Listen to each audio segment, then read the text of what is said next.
So I am here with Sarah Thomas, marathon swimmer, coach, dog mom, probably among many other things that she excels at. So Sarah, thanks for joining us today. Yeah, thanks for having me, Craig. This is going Uh, to be fun. it's going to be fun. It's going to be quick. It's going to be exciting. So let's just Yeah, jump right keep, in. keep it snappy. Keep it snappy. People's attention spans are like this these days. Hmm. So yeah, jumping right in. I guess let's start with for the people who are watching. They have no clue who you are, which would be shocking to me. Give us the 30-second elevator pitch on who you are. Man, I'm Sarah Thomas, open water marathon swimmer. I have a few long distance records, so that's what I'm mostly known for is swimming far, not necessarily fast. I'm the only person to have swum over 100 miles in Lake Champlain back in 2017, and I am the first and only person to have swum the English Channel 4 times consecutively without stopping. There's some more in there, but that's the highlight.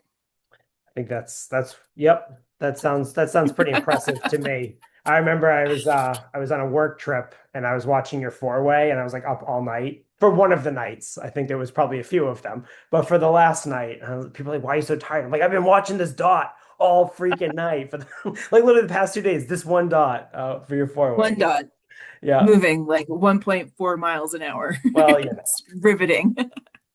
I found it riveting, but very impressive stuff, obviously. So, just curious, like you've done tons of swims. Some of them will pertain to, I think, your topic this year at Beyond the Breakers. But I am curious, do you have a favorite swim that you've done? Mhm. Well, that's a hard question because there's so many of them. And in some ways, they're like all a part of me. But I don't know. If I had to pick one, I'd probably pick Lake Powell just because it was the first time I really did something that hadn't been done that was kind of beyond my limits and something that I had to really work hard for and push through mentally and physically. But also, it was just beautiful. One of the most beautiful scenery swims that I feel like I've ever done. Like the first night, there was shooting stars, the rock canyon formations. I mean, you just can't beat that landscape. It's probably the right word. It was stunning. Loved it. So, how did you end up picking that swim? Not for Oh, this there's not question, but just generally to do this swim. yeah, well, there's not a lot of lakes where you can try and swim 80 miles in one direction. So your options are limited. Fair enough. That is a good Yeah, reason. Is there something in it all particular? Is there something in particular that swim that like you walked away, you learned about yourself, you learned about, swimming, crewing, anything more generally that you've walked away with that's become essential to your own swimming or your coaching and information you impart to people that you work with? Yeah, I think that Lake Powell swim was definitely a turning point for me because it was the first time I walked into the water and really didn't know if I was going to be able to finish. So I had to overcome in training in the moment of like I'm standing on this boat ramp and I'm going to start swimming here in a minute and I don't know what's going to happen. So there was so much going into that swim of like who knows? We just have to see. And I think that was a big thing for me to one, to be able to let go a little bit of control. And then two, just to have that confidence in myself that no matter what happens, I can get out here and I can try. And the other thing that happened in that swim is I got about 30 hours into it, which was the longest I had swum time wise up to that point. And I was like, okay, I'm done. I am tired. I'm exhausted. I hate this. I'm miserable. I'm cold. The wind has been in my face all day. Like, get me out of this water. And I had to push through that. And I also learned a super important lesson that your crew is really important because the moment that I took my goggles off and said, I'm done, my sister was in the kayak next to me. And, she's been with me on a million swims. And she was like, you're not done. Put your goggles on, swim another 30 minutes. And, I take that with me, that like swim another 30 minutes mindset, but also just the importance of being able to give some of your like pain and suffering to your crew. They didn't know that I was upset. I had just kept it all inside. They had no idea that I was like crying and mad and upset. They didn't know. And until I told them what was going on, they couldn't help me. And the second I said, I'm cold, I'm kind of hungry, the wind is demoralizing, they were able to give me something different to eat, give me an update on the wind forecast. Like, hey, if you hang out just another couple of hours, the wind's going to die down overnight. Like all of that thing, all of those things that I was just spiraling in my own head. If I just had said something hours earlier, I guarantee my crew would have been able to help me a lot sooner. So now I know swim another 30 minutes and just speak to your crew when something is going on that they can help with. So two very powerful lessons. Haven't done a few marathon swims myself, nothing like you. Yeah, I mean, relying on your crew, having people on the boat who can help you problem solve and, Yeah, keep you going. Like that's, that's really yeah, all it I is. always, yeah, it's all, I always say this. I have the easy job at the end of the day. I'm just in the water. I'm spinning my arms around in a circle. My crew has to do everything else. They're doing the navigation, the problem solving, keeping me taken care of, keeping me safe. That's a much harder job. And, I think before Lake Powell, I wanted to minimize that job. Like I knew it was a hard job. And so I don't want to burden them with what's going on with me.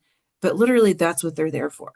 And if that's the difference between me finishing and them being able to help me, I mean, that's what you need to do. And no, I'm not a complainer. So you're not ever going to hear me like just whining in general. But if there's something wrong that your crew can help with, that's what they're there for. Utilize them. Amazing takeaways. I think it's a nice segue too. So this year you're coming back to be on the Breakers. We're thrilled to have you. Stoked that you're coming back. We're just kind of mixing things up a bit. So wanted to just hear from you, like what your session is about, how we're going to approach it, what's a little bit different about it. Tell us a little bit more about it. Yeah, super excited this year. We are going to do a panel. So you have an opportunity to ask me some questions. I think ask one of the greatest crew members on the planet, Elaine Howley, some questions. And we're going to focus on being the first. So being the first to do a swim, being the first to crew on some swims. So Elaine has been with me on a lot of adventures. So I think it'll be a fun conversation and hopefully people can learn a lot just about mindset and how to be a good crew member. Awesome. I'm excited about it. I don't know if I'll ever be the first to do something, but it'd be really interesting to hear maybe on the crew side, definitely like how do you plan for something that's never been done? So I think there's going to be a lot of interest around that. I'm wondering, we're going to have people in the room from beginner through other Triple Crown swimmers. Like, how do you think you'll be able to connect being the first, like on all of those different levels? Sure. I think when you look at the spectrum of open water swimming, just because I have gone out there and done some like really crazy things that are hard for me, when people are just getting into the sport, it's exactly the same mentality. So in some ways, it doesn't matter if you're doing your own first 5K open water swim or you're pushing the limits of your own ability. Like both of those things are very scary and very hard, and they take a very similar mindset. So I think there's something that people can take away from that conversation, no matter where you're at in your swim journey. Amazing. Well, I'm stoked for it. I wish November were here already. So, Not me. I need summer. yeah, yeah, no, I do want the summer too. It was a long winter, Yeah. but no, very excited to have you and Elaine up on the stage again this year, but in this capacity. I am wondering, we have a lot of different speakers coming, new faces, new topics. Is there a speaker coming or a topic that you're most excited about other than your own? Let's see here. I am super excited that Ratty Gaines is coming. He is someone that obviously you've heard his voice for years when you watch the Olympics, and so I'm super excited to hear what he has to say and his experiences. I think it'll be super cool. Pretty pumped about that one. Yeah, me too. I've seen him on TV. He's super nice when I talked to him a couple times. And yeah, I think we just all grew up watching him. So Yeah. excited. I think he's going to bring He's a new just perspective too from like, he was an Olympian himself, gold medals himself, but then right. also Yeah. commentating on all the swimming events, like historic Right. ones throughout the years. Should be fun and exciting. Yeah. He's definitely an icon in the sport of swimming. So that'll be super fun get. So, and then taking a step back, last year was your first year. You closed out, or right? Yeah, you closed out, I think. Mhm. Nope, Glenn closed out. Yep, sure did. Second closeout of the event. I'm curious, like, I don't know what you thought going into it. Obviously, it was only our second year. This is our third year coming up. I'm from your perspective, like, what were you surprised about, with the event last year being your first year? What was something you didn't expect, and what were you excited to walk away with when it was over? This is going to come out really bad, but but overall, I was just really impressed. I don't know that I had a ton of expectations walking into it, but last year, all of the sessions I was able to attend were just phenomenal. I think everyone had there's just a big scope of things that you could go and learn and take away from. And I like really there was something for everyone, no matter where you were at in your swim journey. There was amazing sessions on crewing and like the mental aspects. And Dan Daly is a huge like that thing. His whole session was super cool. So I just feel like there was so much that I took away last year, and I maybe wasn't expecting to take away anything because I've been at it for so long. But I still found every single session that I sat in on was super interesting and really valuable. Awesome. Well, I'm happy to hear that. That's the whole point. There's something for Yeah, everyone. there really was for sure. It's amazing, amazing feedback. I appreciate it. So, last question, just to be, respectful of your time. If you could give someone watching just one reason to show up this November Beyond the Breakers on the 14th, what would it be? Oh man, there's got to be more than one reason. It's an amazing event, really good people. You will definitely learn something. The open water swim community is just an amazing community.